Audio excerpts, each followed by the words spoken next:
A location in the Western Sahara Desert of Mauritania called the Richat structure. It's also commonly referred to as the Eye of the Sahara. And what's so spectacular about this is that it just so happens to match what Plato had described as the lost ancient city of Atlantis. Plato had described Atlantis as made up of concentric circles, 3 of water, 2 of land, which matches the Richat structure.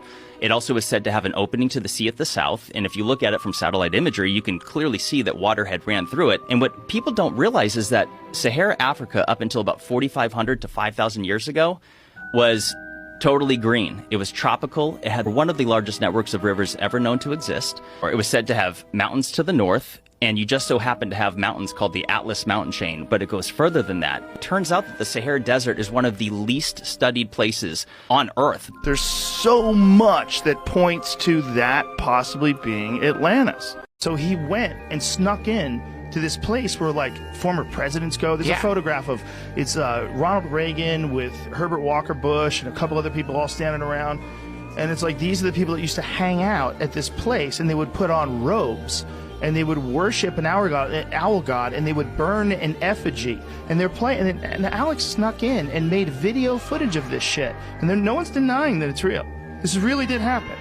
So they're in with these bankers and former presidents, and they're dressed like druids. Yes. And some guy brings over something it's an effigy that's supposed to be a body, a wrapped up effigy. It's also a bunch of sticks in a blanket, but it's like shaped like a body. Yeah. And then they drop it on the fire, and they're all worshiping an owl god.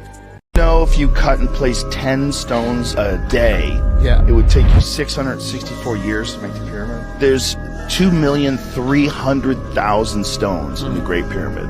I more and more think that it's very likely that the entire world experienced a cataclysmic disaster around 11,800, 12,000 years ago, somewhere in that range, and it knocked us back into the Stone Age. But those people who were around before that were probably more sophisticated than we are. We're thinking of technology only as technology that we've implemented. But it's possible there was a completely different branch of technology, and they had figured out something that allowed them to manipulate enormous stones.